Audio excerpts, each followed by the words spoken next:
魂穿鬼灭后，我夺舍了刚刚成为鬼王的无惨，并且还继承了他的所有能力和记忆。然而这一次我没有选择和元一正面硬刚，甚至在看到手下的恶鬼要伤害元一的妻子时，还气得直接抄起了日轮刀。喵的，我看看谁敢动我嫂子！此时我刚回到住处，看着镜子中嘴角沾着血渍的自己，不禁陷入了沉思。5天前我还在现代熬夜赶工，下一秒就因猝死穿成了鬼武师无惨。而我这一世的目标很简单，那就是当个咸鱼安稳发育，成为究极生物，同时克服阳光的限制，一直活到现代文明降临。想到这里，我起身来到了柳泽纪行的住处。在我穿越前，他刚刚被无惨转化为鬼，此刻正在用我的血液研究克服阳光的方法。但经过我的询问，却发现这个家伙什么都没有研究出来，甚至还在心中对我腹诽，让我一个医生帮鬼克服阳光，真办不到啊！而我在听到他的心声后，当即准备教训他一顿。可这时门外却突然传来了敲门声，紧接着3名身着鬼杀队制服的人便推门而入，其中2人架着1名重伤的同伴，快帮我们医治一下！柳泽纪行见到鬼杀队瞬间慌了神，就在他惶恐之际，我的声音在他的脑海中响起，是柳泽纪行这才放心为他们医治。过程中年轻队员还好心提醒，您夜晚尽量不要外出，最近这一带又有人类被鬼抓走。待鬼杀队离开后，我意识到此地不宜久留，这个时代不缺可供食用的人类，鬼吞噬的人类越多，实力就会越强。想到未来将会出现的纪国元一，我明白必须尽快提升自身实力，随即便决定和柳泽纪行更换个更容易吃人又不被盯上的住。时间很快就来到了2天后，此时我们来到了一座城镇，没想到在战国乱世之中，这里竟和世外桃源一般。然而我刚走到城门口，一名小女孩就主动上前搭话：“先生，请问你们是打算长久居住在这里吗？我姐姐正好有一处空房，我可以为你们带路。”我虽然知道她意图不轨，却还是跟着她来到了一处木屋。果不其然，她刚把我们带到，就借口要打扫转身跑开。就在这时，一道巨大的黑影猛地朝我扑来，这一幕直接把柳泽纪行看呆。我没看错吧？鬼居然偷袭鬼王，还能不能分清大小王啊？而下一秒，那道身影就被我抬手化作了一阵血雾。从踏入城镇的那一刻，我便知晓，这座所谓的世外桃源，全靠供奉恶鬼才能维持繁荣。居民将路人甚至亲人献给恶鬼，以此来换取自身的安稳与财富。这种事情在这个时代屡见不鲜，而我只是顺路气到不顺眼的存在。想到这里，我转头看向了柳泽纪行，把这里清理干净，再把刚才那个小女孩抓过来见我。很快，柳泽纪行就将那个小女孩带到了我的面前。小女孩吓得浑身发抖，她知道城镇供奉的恶鬼已经被我消灭，立刻跪在地上不断的求饶：“大人，我不是故意的，我还知道其他供奉恶鬼的地方，求你不要杀我。”显然她是把我当成了为民除害的鬼杀队成员。我则看着她轻笑了一声：“你误会了，其实我也是鬼。”小女孩脸色瞬间僵住：“那我可以帮你欺骗其他人送过来。”闻言我顿时来了一丝兴趣，刚才那话是骗你的，我其实是鬼杀队的成员，我只是试探你一下罢了，你太让我失望了。此话一出，小女孩彻底崩溃：“大人，求你再给我一次机会。”我则无奈地叹了口气：“好吧，实话告诉你，我真的是鬼。”对此小女孩则一脸的正直：“不，我就算是死，也绝不会配合恶鬼的行动。”见状，我看向了一旁憋笑的柳泽纪行：“你还没吃过小女孩吧？”柳泽纪行连忙点头附和，小女孩则难以置信地看着我：“大人，你到底是人还是鬼？”我轻轻地摸了摸她的头发：“当然是鬼。”好了，不逗弄你了，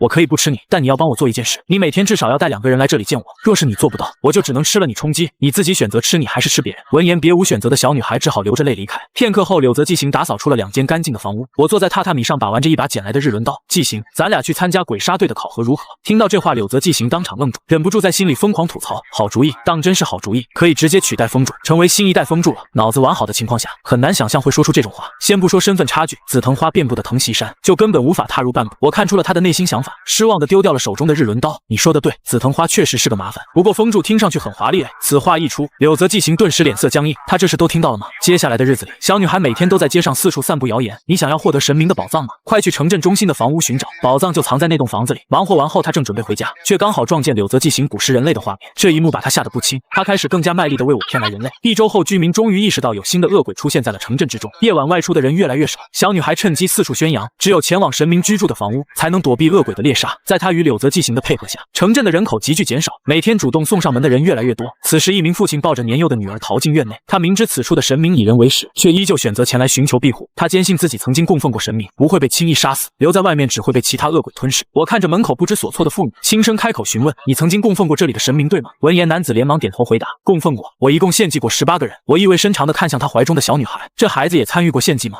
此时，男人满脸自豪地点了点头：“孩子帮忙做了很多事情。”我则上下打量了一番他怀里的小女孩：“你真的帮你父亲欺骗他人来献祭吗？”小女孩闻言立刻露出了气愤的神色：“能为神明大人献祭是他们的福气，他们是前往天堂获得永生的。”对此我忍不住笑了一下：“那你为什么不主动前往天堂？”小女孩瞬间哑口无言。见状，我叹息着站起身：“给你们机会，你们也不中用啊！”说罢，我直接对着2人大快朵颐了起来。接下来的10几天，每天都有源源不断的人主动送上门。更让我意外的是，送来的人没有一个是无辜之辈，他们的恶行比恶鬼更加不堪。但随着城镇中的活人所剩无几，鬼杀队也终于注意到了此处的异常。我在感知到鬼杀队的气息后，立刻带着纪行还有为我骗人的小女孩离开了此处。然而就在我们逃进一片森林时，鬼杀队也追了上来，紧接着无数箭矢便从4面8方射来。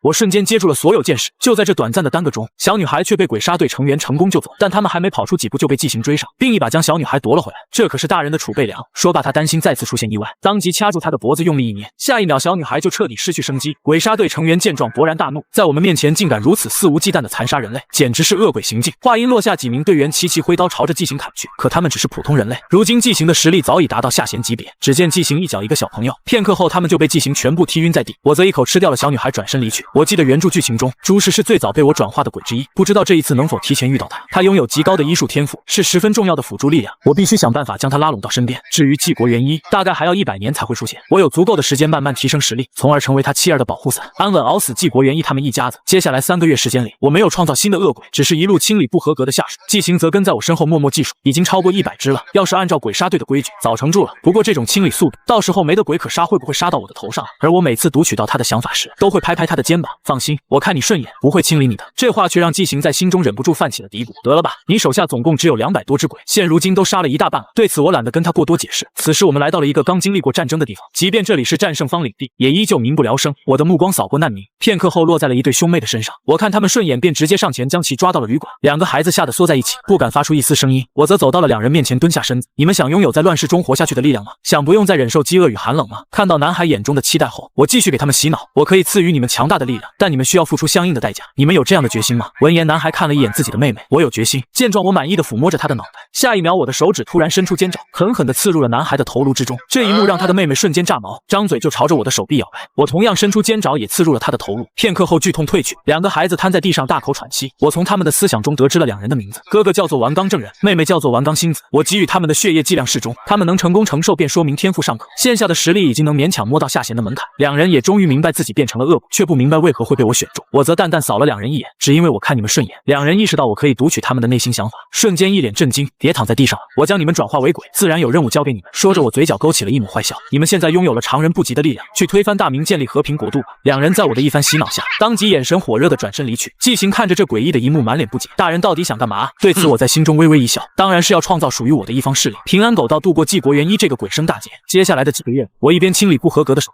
一边收纳新鬼，江户范围的恶鬼几乎被我清理殆尽，剩下的鬼都被我勒令学习新的规矩。鬼的风评竟在我的操作下逐渐好转，甚至在鬼杀队调查时候，还有人类为我们打掩护。而我在寻找朱氏的同时，也没有忘记提升实力。一切恐惧都源于火力不足。随即我带着纪行来到了一间武馆求学。起初馆主察觉到我们气息不善，本想拒绝，可在我的金钱攻势下，最终还是松了口。你确定不会用学到的东西去行恶吗？闻言我连忙点头，我太弱了，学这些纯属是为了自保。馆主见我一脸的真诚，便让我留了下来。此后我每日都在武馆安心修炼。馆主渐渐折服于我的天赋与身体素质，武馆的弟子也都对我十分敬佩。我待人友善，还时常指导他人修行，在武馆中收获了不错的名声。可这也让武馆中的弟子景三对我心怀怨恨。此时我被他以馆主的名义骗到了后院的小树里。景三见我前来，当即拔刀相向。无惨，我要挑战你。对此我一脸无辜地问他为什么，他却激动着大喊：你装什么装呢？该问为什么的人是我吧？我看你这副样子不顺眼，都是你。师傅本来都要把武馆传给我了，就连英子都喜欢你，为什么？闻言我眯了眯眼，这样啊，你真想知道为什么吗？说着我咧嘴一笑，露出了尖锐的獠牙，因为我是鬼啊！景三的大脑瞬间被恐惧占据，转身想要逃离，可一张巨口已然将他彻底吞噬。饱餐一顿后，我刚恢复原状，一道寒光便朝着我猛砍而来。我闪身躲过后，看向了袭来的馆主。本来不想让你看到这一幕的，馆主则眼中满是愤恨。我的刀法不是交给恶鬼作恶的。说罢，他挥刀朝我冲来，即便明知实力悬殊，也不愿退缩。我则跃上枝头，居高临下的看着他。放心，我答应过你的事，绝不会食言。听到这话，馆主冷哼了一声：你明明说学刀只是为了自保，你一个鬼哪里需要自保？对此我撇了撇嘴，没骗你，真是为了自保。100年后会有人来杀我，不过你应该是看不到那一天了。话音落下，我便消失在了夜色中。之后我又换了一间武馆，但我学会了收敛，以免又遇到景三那样的迷蒙精。这次我全程冷着脸，隔绝了所有的交际，学完就走，全程顺利无比。时光飞逝，我辗转无数，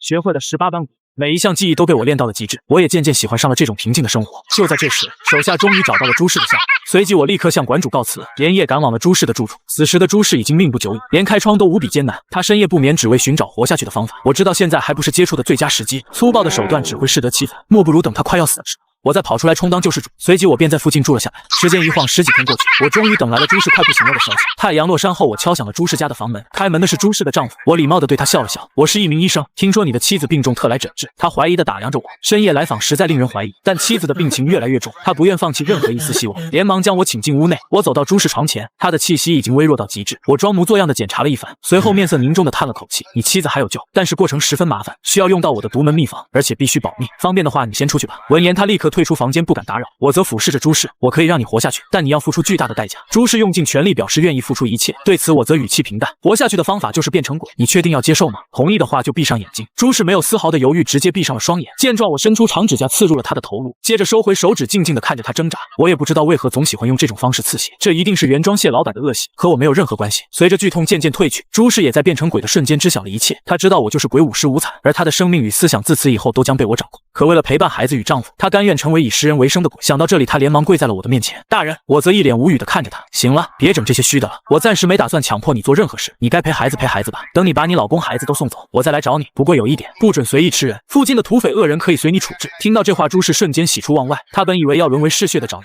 没想到我竟如此宽容，与传说中的残忍鬼王形象完全不同。对此我忍不住在心中洋洋得意，我可真是御下有方啊！小恩小惠最是收买人心，可惜这么简单的道理谢老板却不懂，硬生生把自己作死了。纵观古今，哪个领导不得懂点人情世故啊？想到这里，我一副高人风范，转身离去，留下朱氏敬仰地望着我的背影。随即我将纪行叫到身边，再次开始了悠闲的旅途。夜晚我们四处游荡，白天我就缩在住处复制手下的血鬼术，或是埋头翻阅各种书籍，医书、小说、神佛、算术，无论什么类型我都读得津津有味。没有手机的日子，能有书看我就已经十分满足。随着时代越来越混乱，我手下的鬼按照我的引导混入战场，崭露头角。朱氏凭借着高超的医术名声大噪，成为了世人称赞的善人医师，而能与他齐名的便是纪行。虽然纪行的医术稍逊一筹，却拥有治疗型血鬼术，堪比灾世华佗。此时我和纪行按照约定会见了前几日请医的大明。纪行一番查看后，直接开门见山：大人，你这病很严重，不过我可以治疗，但需要避开旁人，使用家传秘法。闻言，大明犹豫不定，他不放心与纪行独处，可这是他唯一的救命稻草，还是让所有人都退出了房间。接着他按照要求服下了纪行递来的一颗糖豆。见状，纪行发动了治疗血鬼术，很快大明就发现痛苦竟飞速消散。正当大明激动的连连道谢之时，房门却被猛地踹开，下一秒大批武士和鬼杀队成员就一拥而入。我知道这显然是我们的身份已经暴露，对此我懒得思考他们勾结的原因，背后瞬间伸出了数根管鞭，将冲上前的武士尽数横扫。接着管鞭直接刺穿了大明的心口。秉持不浪费的原则，我顺嘴将他一口吞下，并当着鬼杀队的面缓缓咀嚼。我本来不想吃人，这位大明可是被你们渐渐害死。对了，给产巫夫带句话，别太嚣张，我懒得杀你们，但不代表永远不会。滚吧！我的威胁显然起到了作用。自从我的身份暴露后，再也无人前来打扰。时光一晃便是几十年，玩遍四方的我选了一处村庄隐居。夜幕降临时，我在院子里轻轻叹息，我已经快几十年没有好好晒过太阳了，真想吃一口蓝色彼岸花，实现晒太阳自由啊！就在这时，一只小手轻轻戳着我的胳膊，大叔，你为什么白天不出来晒太阳啊？